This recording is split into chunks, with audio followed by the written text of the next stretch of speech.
I ens n'anem a la tecnologia recreativa del professor Torres. Professor, no hi ha dia que no apareguin titulars relacionats amb la teva secció. Jo ja t'ho deia. Aquest estiu, sí. Jo t'ho deia. Que si 1 milió de clients usen el mòbil per fer gestions financeres, que si la tecnologia està revolucionant el sector empresarial i favorint que es puguin fer negocis a distància gràcies a que es poden disposar de més dades, això el Big Data de la setmana passada en parlàvem, que si hi ha aplicacions de mòbil relacionades amb la salut i es poden fer determinats comentaris o analítiques i avançar o no determinades consultes mèdiques. Ho trobo apassionant. Escolta, és fantàstic veure com d'apassionant trobes aquestes notícies. Això és gràcies a tu, professor? Ja t'ho dic ara. Tu te n'adones? En fi, el concepte que ens portes avui és Green Computing, que es tracta, m'imagino, de fer la computació una miqueta més verda, no? Una miqueta més sostenible, per fer un món més sostenible. Exacte. Per Green Computing, de fet, s'entenen moltes coses. Els meus companys que em puguin escoltar potser pensen que és simplificar-ho, però bé, per fer-nos una magnitud de tot el que està passant. Hem estat parlant de cloud computing, i una dada que hi ha, això dels estudis que es porten molt, diu que si el cloud computing fos un país, imaginem-nos que tots els grans centres de càlcul aquests junts fossin un país i consumissin l'energia i la comparéssim amb un país, seria el 5è país del món amb consum energètic. Això l'any 2007.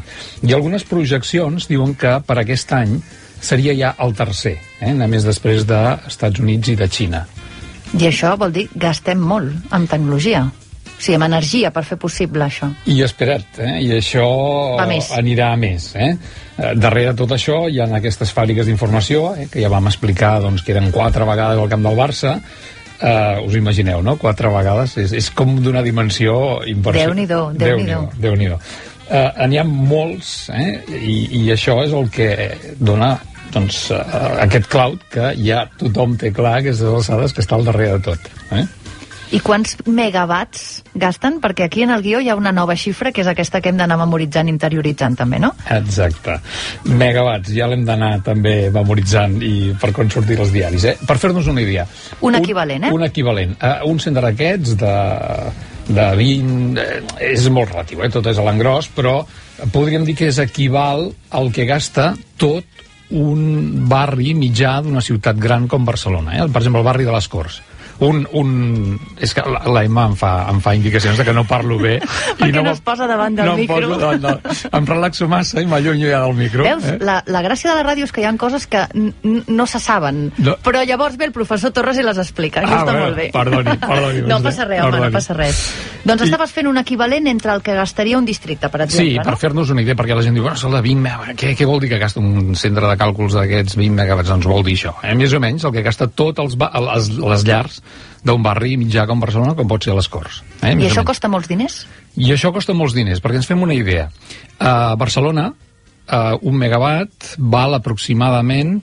Un megawatt és una unitat, diguem-li, un megawatt hora gastat durant 24 hores al dia, durant 365 dies a l'any, pot voler dir aproximadament 1 milió d'euros a l'any. Això a Barcelona, a altres llocs l'energia és molt més barata. Doncs imagineu-vos que val 20 vegades això. Doncs evidentment 20 vegades més. 20 vegades més. I aleshores suposo que s'està treballant per reduir aquest cost i que es gasti una mica menys. Exacte. El que es fa habitualment és primer tot dur llocs on l'energia sigui més barata. Aquests grans centres, portar-los a llocs lluny. Lluny perquè aquí sabem que és cara i aquí no és. Això és el primer de tot. I després, evidentment, és fer-los molt més eficients, tant de nivell de hardware, de maquinari, com de software, el programari. Carolina del Nord, allà què hi ha? Carolina del Nord. Carolina del Nord és un exemple de lloc d'estat americà on l'energia és molt, molt, molt barata. El per què és, entre altres coses, perquè el mix energètic, és a dir, la barreja d'energia que arriben allà, una part és de carbó, és nuclear, etc. El que sigui, també això són les taxes, com sabeu, tot això ajuda molt.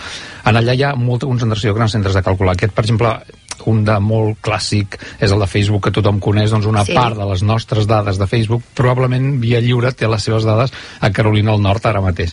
És un dels grans que té, sí, en aquests moments. De fet, l'estan ampliant ja. I deies que també es tracta de fer-los més eficients.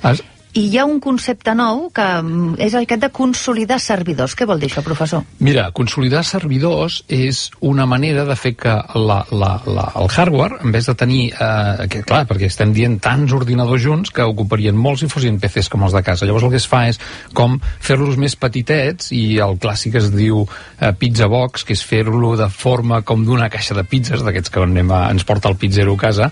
I això segurament que molta gent ho ha vist. No sé si tu te'n recordes, Emma, com vam anar al Barcelona Supercomputing Center, que el vas veure? Quan vaig estar parlant amb el professor de fer aquesta secció, em va portar fins allà, i a més està dintre d'una mena d'ermita, que és un contrast molt divertit i molt curiós, no? Un espai suposadament religiós, ara ja no, diguéssim, però que l'estructura és l'interior d'una església, fins i tot un claustre, i a dins hi ha, doncs, com us ho podria definir? Com si fossin unes llibreries molt altes, totes negres, i està absolutament ple d'aquestes caixes de pizzas que deia el professor, però no de manera horitzontal, sinó posades de manera vertical, una al costat de l'altra, però són totes caixes negres. Sí. I hi ha diverses llibreries d'aquest tipus. Sí, i de fet cada caixa d'aquestes, per exemple, té l'equivalent més o menys a 2 o 4 ordinadors els que tenim a casa. Penseu que hi ha llocs, per exemple, alguns d'aquests grans data centers, que comentava de Dublín, que cada una en podia tenir fins a 12, en aquella mateixa caixa. O sigui, imagina't, doncs, amb una llibreria d'aquelles, quants n'hi pot haver. O sigui, és exagerat. I ara dius que encara se n'empaqueten més perquè s'està fent un altre avançament en aquest sentit, no? El que es fa, clar, això està al darrere de tot, hi ha molt d'interès econòmic, i llavors el que es fa és invertir-hi molt en recerca i desenvolupament, i una de les coses que es fa ara en aquests moments és agafar i portar tots aquests centres que tu vas veure, doncs, que estaven amb una urna de vidre en aquest cas, doncs posar-ho amb contenidors com aquests que hi ha en el port, que porten els vaixells, que són d'una mida estàndard. Això té un avantatge de que els pots fabricar, aquests centres de càlcul, amb fàbriques, i llavors transportar-los, perquè com són mida estàndard, doncs ja no tenen aquest problema de transport espacial, que sabeu que tenen a vegades les coses, i això fa que sigui un sistema de computació més barat, el resultat final, i sobretot més eficient energèticament, sobretot per la refrigeració, que és un dels temes estratègics. Perquè és necessària. La refrigeració és una part molt, molt important i necessària. Si tothom, segur que tothom s'ha fixat que a casa a l'ordinador el ventilador pel costat treu aire calent. Sí, o aquí a la feina, a vegades a la redacció, depèn de com poses els braços, et comença a les cames, exacte, no? Veus l'aire calent. Exacte, doncs imaginem-vos, en el cas que vas anar a veure tu d'ordinador, al Mare Nostrum són com 10.000 d'aquests. Tu t'imagines 10.000 sortides com aquella, és una gran estufa.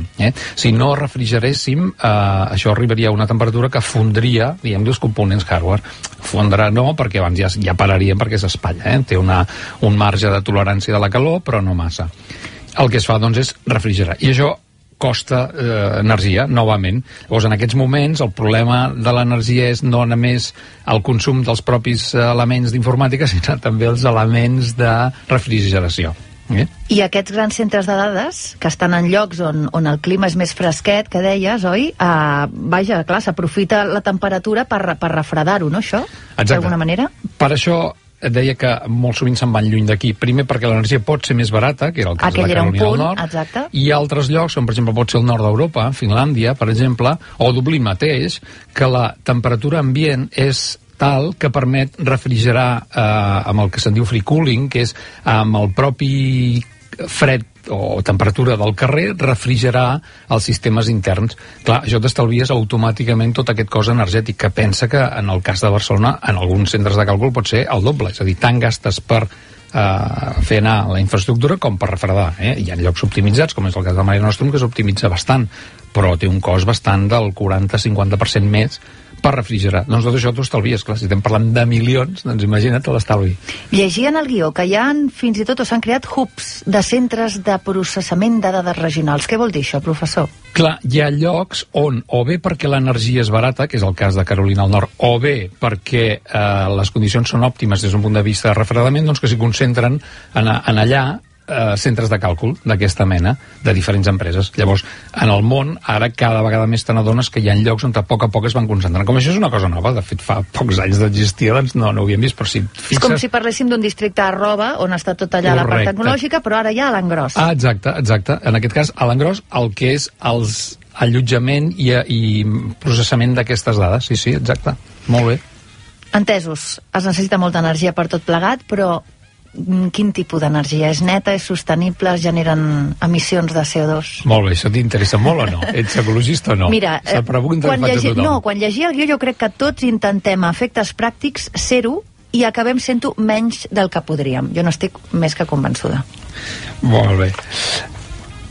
Mira, s'estima que actualment, deixem primer la magnitud de la tragèdia. És a dir, s'estima que actualment, però perquè són agregats mundials i això és complicat de valorar, però bueno, és una aproximació que la generació de CO2 de la informàtica a nivell mundial és aproximadament del 2 al 3% del global.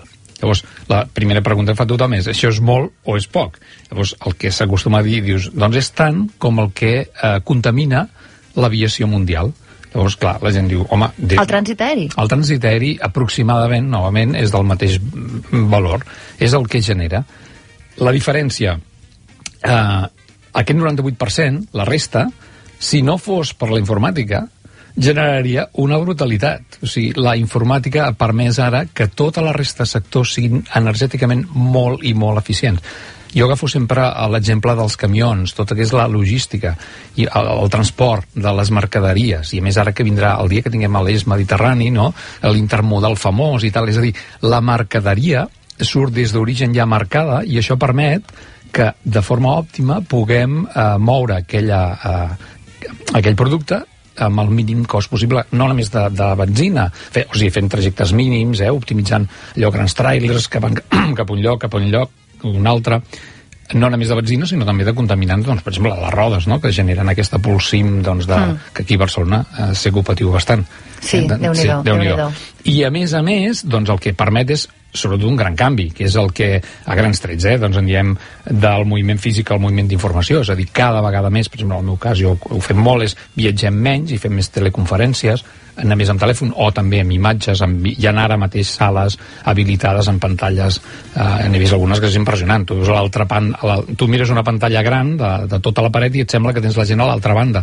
Sembla que estiguis integrat en una reunió, aleshores. Ho sembla totalment, o sigui, realment sí que veus que és una tele encara, però vaja, és mínim.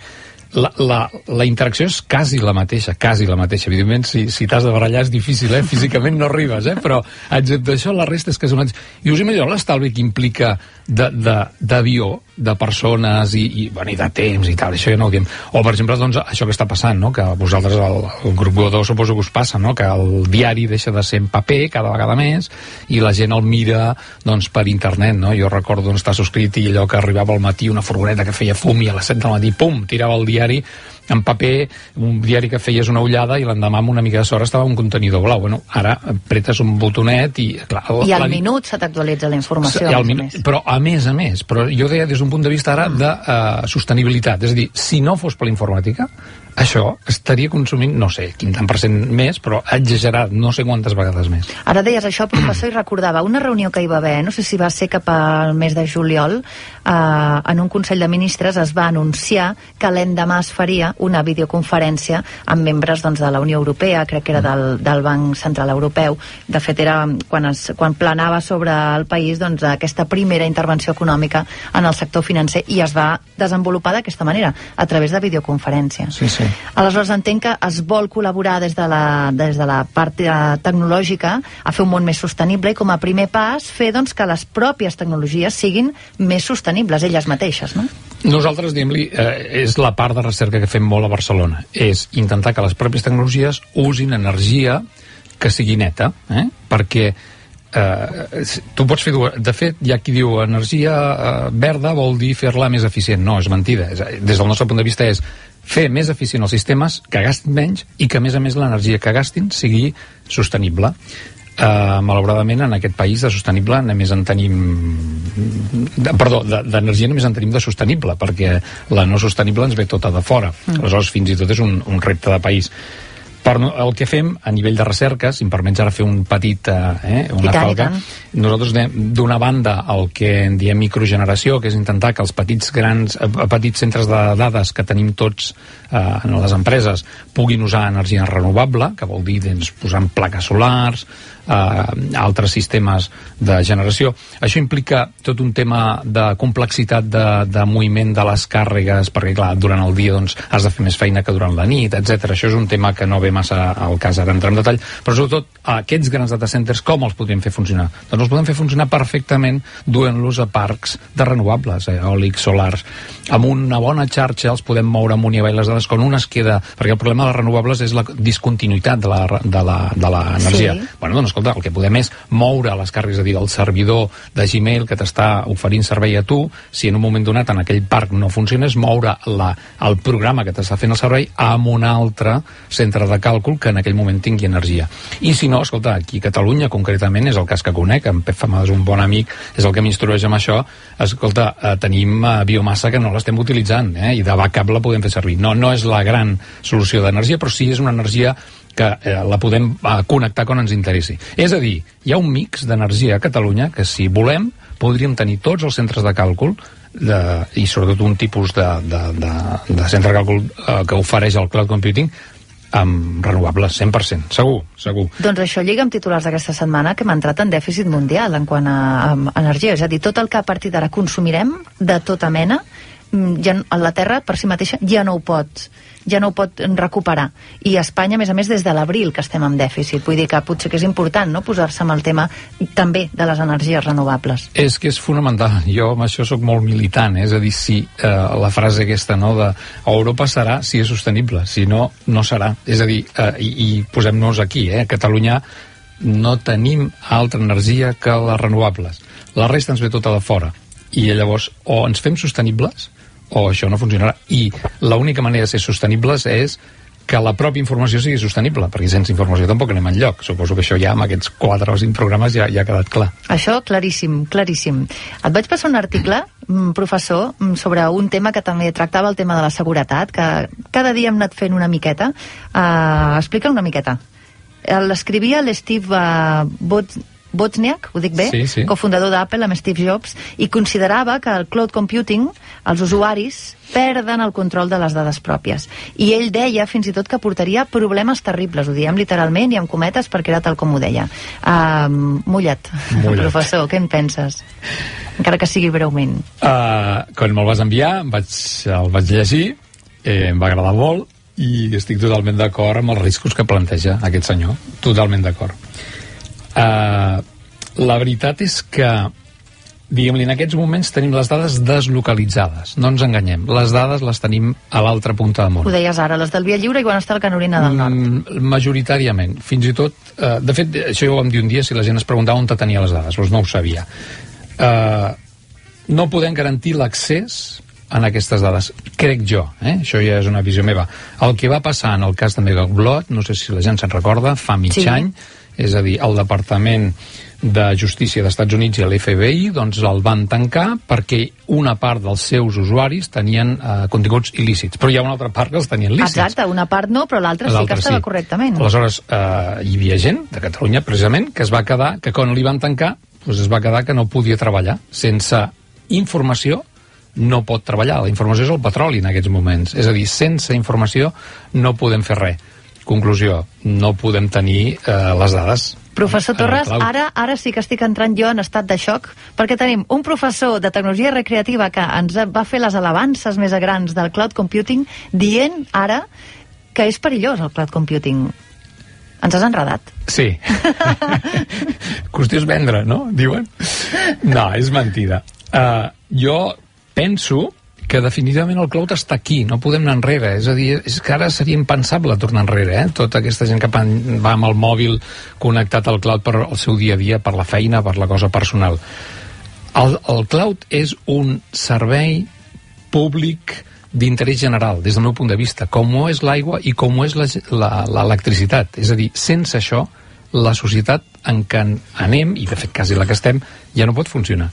Aleshores, dit això, com ho podem garantir? Doncs la solució la dèiem abans, és a dir, duem aquests grans centres de càlcul que ofereixen aquest cloud públic aquí, pròxims a casa, on tinguem, diguem-li, control sobre ells, control jurídic, si més no, i l'única manera de dur-los aquí és amb les condicions que hem dit. Sí, abaratir l'energia, a més, i també amb energies renovables. Sí, abaratir depèn. És que això d'abaratir també és una mica obsessiu. I què vol dir abaratir? Tot el dia estem volent abaratir. abaratir és complicat dir abaratir. Tu creus que aquest estat de Carolina del Nord és més barata? Realment?